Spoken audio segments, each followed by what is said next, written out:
अस्सलाम वालेकुम नाज़रीन, tax on real estate of Pakistan. Basically आज इस वीडियो में हम लोग ये डिस्कस करने जा रहे हैं कि साल 2024-25 का जो फाइनेंशियल ईयर अब शुरू होने जा रहा है, इसमें टैक्स प्रपोजल जो दिए गए हैं वो क्या है, क्या मेजर चेंजेस आएंगे, इससे पहले क्या थे और अभी क्या है। बेसिकली अभी जो सबसे बड़ा मिसकॉन्सेप्शन या एक न्यूज़ जो हाईलाइट की जा रही है सोशल मीडिया पे, यूट्यूबर्स, ब्लॉगर्स इस तरह से बात कर रहे हैं कि 15% जो है वो फाइलर्स पर टैक्स अप्लाई कर दिया गया है रियल स्टेट में, और जो नॉन फाइलर्स हैं उनके ऊपर 45% टैक्स अप्लाई कर दिया गया है। तो इसमें देखें, जो 15% वाली बात है या 45% वाली बात है, ये फाइलर एंड नॉन फाइलर का डिफरेंस है। नॉन फाइलर्स को इस दफ़ा पहले की निस्बत थोड़ा सा ज़्यादा टफ टाइम मिलेगा, लेकिन जो फाइलर्स हैं उनके लिए कोई बहुत बड़ी कोई चेंजेस नहीं आई। वो ऑलरेडी समझ लें कि जो प्रीवियसली चल रही थी ऑलमोस्ट वही है, उसमें कोई बड़ा फ़र्क नहीं आया। सबसे पहले मैं बात करता चलूँ कि यहाँ पे capital gain tax on real estate यानी साल 2024 और 25 के लिए जो प्रपोज किया गया, ये प्रपोज्ड है, एप्लीकेबल होगा, इसमें मे भी कुछ स्लाइड चेंजेस भी आ जाए। लेकिन पहले क्या हुआ करता था कि अगर आप लोगों की होल्डिंग कैपेसिटी, आप लोगों ने कोई प्रॉपर्टी परचेज की है, आपकी होल्डिंग कैपेसिटी है फ्रॉम 1 to 6 ईयर, यानी अगर 6 साल तक अगर आपने कोई प्रॉपर्टी रखी, उसको होल्ड रखा हुआ है और उस प्रॉपर्टी को आप लोग 6 साल के अंदर अंदर अगर बेचते हैं तो आपको टैक्स पे करना पड़ता था। लेकिन अगर 6 साल के बाद के 6 साल तक का टाइम पूरा हो जाता है तो उसके ऊपर किसी किस्म का कोई टैक्स फाइलर्स के लिए जो है वो अदायगी के लिए नहीं कहा जाता था, यानी उनको किसी किस्म का कोई टैक्स एप्लीकेबल नहीं था। तो नाज़रीन, ये अहम बात कैपिटल गेन टैक्स की समझने वाली है। बेसिकली अगर आप कोई भी प्रॉपर्टी परचेज करते थे, वो एग्रीकल्चरल लैंड हो, ओपन लैंड हो, वो प्लॉट्स हो, कमर्शियल प्लॉट, रेजिडेंशियल प्लॉट, कोई विला, अपार्टमेंट, शॉप, कोई भी कंस्ट्रक्टेड या बिल्टअप प्रॉपर्टी हो, उसके ऊपर अगर तो 6 साल तक की आपकी होल्डिंग कैपेसिटी है और आप लोगों ने अप टू 6 ईयर्स उस प्रॉपर्टी को होल्ड किया हुआ था, आप फाइलर थे या नॉन फाइलर थे, तो किसी तरह का कोई टैक्स आपके ऊपर एप्लीकेबल नहीं था। लेकिन अभी जो प्रपोज किया जा रहा है वो ये है कि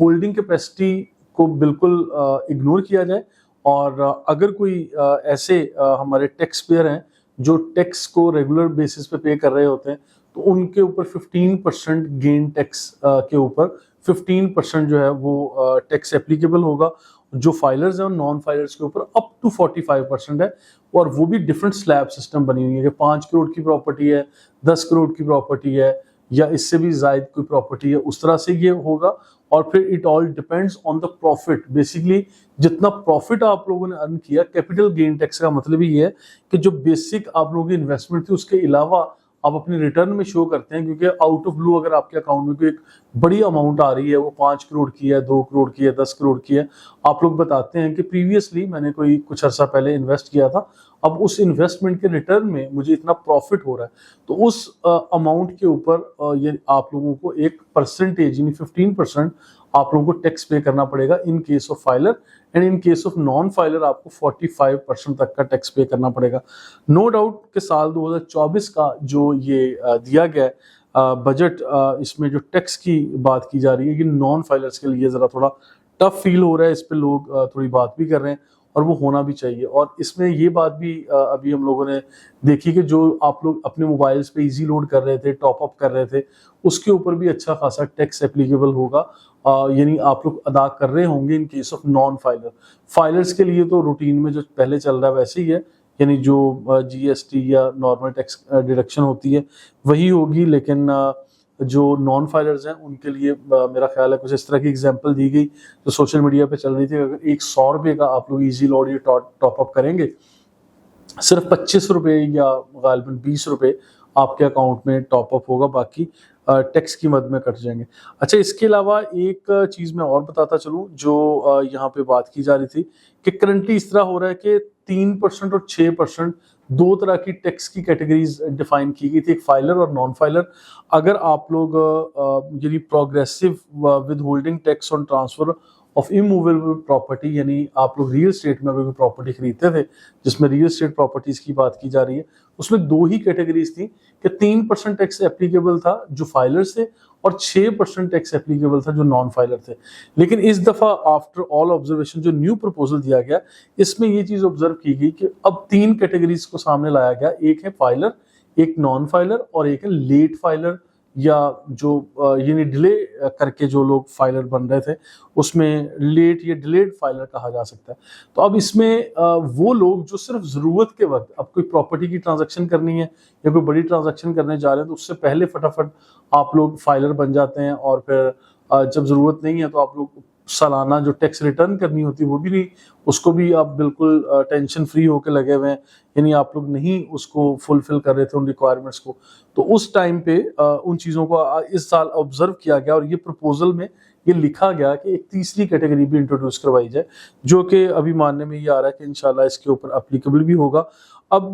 जो परचेजिंग के वक्त या सेलिंग के वक्त क्या क्या टैक्स अप्लाई होगा, 3 कैटेगरीज हैं, filers, non filers and let filers. अब वो लेट फाइलर जो सिर्फ जरूरत के वक्त हुआ करते थे वो भी पकड़े जाएंगे, समझ लें उनके ऊपर भी टफ टाइम है। तो लिहाजा हर पाकिस्तान के हर शहरी को फाइलर बन जाना चाहिए। अगर आप लोग पाकिस्तान में कोई भी छोटा मोटा कारोबार कर रहे हैं, आप लोगों को चाहिए कि आप लोग गवर्नमेंट ऑफ पाकिस्तान को बाकायदा टैक्स पे करें, अपनी सालाना टैक्स रिटर्न्स भी शो करें, और जितनी भी आप लोगों की प्रॉपर्टीज हैं वो प्रॉपर्टीज भी आपकी पोर्टल के ऊपर आ जाए, आपके रिकॉर्ड का हिस्सा बन जाती हैं। फाइलर होने का तरीकाकार क्या है, इसके ऊपर भी हम लोग बात करने जा रहे हैं इंशाल्लाह। नेक्स्ट वीडियो मेरी इसी के ऊपर होगी, और फाइलर बनने के क्या फायदे हैं या नॉन फाइलर रहने के क्या नुकसान होंगे, इसके ऊपर भी इंशाल्लाह हम बात करेंगे। अभी मैं बात करता हूँ फेडरल बोर्ड ऑफ रेवेन्यू, यानी जो इसके लॉ चल रहा है, इसमें अंडर सेक्शन 236K इसमें इमूवेबल प्रॉपर्टी की परचेज के बारे में लिखा गया। In case of purchasing tax payer filer की कैटेगरी में आप लोगों को 3% पे करना पड़ेगा। अगर आपकी प्रॉपर्टी 5 करोड़ या 5 करोड़ तक की, अप टू 5 करोड़ लिखा हुआ है कि 50 मिलियन तक की प्रॉपर्टी में 3% आपको टैक्स पे करना पड़ेगा। इन केस ऑफ परचेजिंग यानी बाइंग की बात कर रहे हैं। अगर आप लेट फाइलर हैं तो 6% देंगे, और अगर आप नॉन फाइलर हैं तो फिर आप लोग 12% तक का देंगे। ये वही बात आ गई जिस तरह हम लोग बात कर रहे थे कि 15% या 45% तक की वो बात हो रही थी। तो अब ये देखें कि आम प्रॉपर्टी अगर 5 करोड़ तक की मालियत, मेरा ख्याल है जितनी भी प्रॉपर्टीज यहाँ पर रेजिडेंशियल प्रॉपर्टीज हों, अगर छोटे मोटे बजट की हैं या नॉर्मल जो लोग प्रॉपर्टी बाय करते हैं, तो मेरा ख्याल है कि 2-2.5 करोड़ में, 3 करोड़ में, 4 करोड़ में, यानी 5 करोड़ की कम कीमत के अंदर अंदर ही आप लोगों को वो प्रॉपर्टीज मिल जाती है। इवन कमर्शियल प्रॉपर्टीज की कीमतें दुकानों की, ऑफिस की भी इसके अंदर अंदर ही आ जाती है। बड़े ढंग से आप कराची शहर हो, लाहौर हो, इस्लामाबाद हो, रावलपिंडी या कोयटा, आप लोग यानी 5 करोड़ की अंदर अंदर रह के अच्छी खासी इन्वेस्टमेंट कर सकते हैं। तो मोस्टली यानी आप एक अंदाजे के मुताबिक ये कहा जा सकता है कि पाकिस्तान में जो मोर देन 90% या मोर देन 80% जो प्रॉपर्टीज हैं वो 5 करोड़ यानी 50 मिलियन के अंदर अंदर ही आएंगे। और इससे ऊपर जिन लोगों के पास प्रॉपर्टीज होंगी इससे ज्यादा मालियत की, तो मैं ये समझता हूँ कि उनको फिर टैक्स पे करने में भी कोई प्रॉब्लम नहीं होना चाहिए, वो लोग टैक्स भी पे करेंगे। और बनता भी है कि अगर बड़ी इन्वेस्टमेंट आप लोग करने जा रहे हैं, बड़े प्रॉफिट अर्न कर रहे हैं और बड़े स्केल पे आप लोगों का इन्वेस्टमेंट का स्केल बड़ा है, तो आप लोगों का टैक्स भी आपको उसी तरह से फिर शो करना चाहिए। खैर, अंडर सेक्शन 236K आप लोग परचेज ऑफ इमूवेबल प्रॉपर्टी, मैं रिपीट कर रहा हूँ कि फाइलर को 3% देना पड़ेगा, नॉन फाइलर को 12% देना पड़ेगा, जबकि लेट फाइलर को 6% टैक्स अदा करना पड़ेगा। अब मैं बात करता हूँ कि sale of immovable property 236C, under section 236C के मुताबिक जो लोग सेल करने जा रहे हैं और 5 करोड़ के अंदर अंदर की प्रॉपर्टी या 5 करोड़ तक की जितनी प्रॉपर्टीज हैं उनको 3% once again at the time of selling pay करना पड़ेगा, और 6% पे करना पड़ेगा लेट या डिलेड फाइलर को, और फिर नॉन फाइलर को 10% पे करना पड़ेगा eight the time of selling of your property, अगर आप नॉन फाइलर नहीं है तो। अच्छा, ये चीज़ें अब डिफरेंट स्लैब्स हैं। डिफरेंट स्लैब्स में अगर 5 करोड़ की प्रॉपर्टी है, 10 करोड़ की है, 20 करोड़ की है, 50 करोड़ की है, तो फिर इस तरह से चीज़ें, वो कैपिटल गेन टैक्स में भी हमने बता दिया कि 15% तक का आपको पे करना फाइलर को, नॉन फाइलर को 45% तक, और फिर इसके बाद आगे सारा स्लैब सिस्टम बन चुका है। और अभी जो कुछ खबरें सामने ये आ रही हैं कि अगर आप लोग नॉन फाइलर हैं और आप लोग ओवरसीज हैं या आप लोग इंटरनेशनल ट्रेवलिंग कर रहे हैं, बेशक आप लोग टूरिज्म के लिए जा रहे हैं या anywhere for job interview, for study, किसी भी तरह से आप लोग जा रहे हैं, तो आप लोग ट्रेवल नहीं कर पाएंगे इन केस ऑफ कि अगर आप लोग फाइलर नहीं हैं। आप लोगों को फाइलर होना चाहिए, और अगर आप फाइलर हैं तभी आप लोग ट्रेवल कर पाएंगे। इसके अलावा भी बहुत सारी इस दफ़ा कंडीशंस आ रही हैं जिसमें फाइलर्स को इंशाल्लाह काफ़ी सारे बेनिफिट्स मिलेंगे और नॉन फाइलर्स को डिस्करेज किया जाएगा। और फिर लेट फाइलर्स को भी डिस्करेज किया गया। इस कैटेगरी के मुताबिक ये जो प्रपोज्ड बजट आया साल 2024-25 का, इसमें कोई मेन चेंजेस उस तरह से नहीं आई। और जो ऑलरेडी फाइलर्स हैं, जो सालाना अपनी टैक्स रिटर्न्स वगैरह कर रहे हैं, सबमिट शो कर रहे हैं, जिनकी सारी की सारी प्रॉपर्टीज पोर्टल्स पर मौजूद हैं, उसके लिए आप लोगों को मतलब सेम कोई परेशानी नहीं है। सेम ही तकरीबन आप लोगों के लिए खबर है, कोई परेशान होने वाली या ऐसा कोई यानी मैं समझता हूँ कि कोई ऐसी बुरी बात नहीं है। हाँ, नॉन फाइलर्स को टफ टाइम मिलेगा, वो मैंने इस वीडियो के शुरू में बता दिया था कि जो लोग नॉन फाइलर हैं उनके लिए काफ़ी ज़रा घेरा तंग किया जा रहा है। लेट फाइलर्स के लिए भी, जो अपने मतलब के टाइम पे सिर्फ आके फाइलर बन जाते हैं और फिर आप लोगों का स्टेटस जो है वो एक्टिव है नहीं है, तो उसके अकॉर्डिंगली फिर जो है वो लोग सिर्फ अपना फ़ायदा देखते हैं। तो लेट फाइलर की कैटेगरी को भी यहाँ पे डिफाइन कर दिया गया ताकि लोग बाकायदा तौर पे यानी गवर्नमेंट ऑफ पाकिस्तान को जो इदारा बनाया गया है फेडरल बोर्ड ऑफ रेवेन्यू, उसको अदायगी करें टैक्स की। तो खैर ये टैक्स कलेक्शन के लिए ऑब्वियसली गवर्नमेंट ऑफ पाकिस्तान ने कुछ बेहतर इकदाम लेने की कोशिश की है। मज़ीद इन्फॉर्मेटिव वीडियोज़ के लिए हमारे साथ रहिएगा। Thank you so much.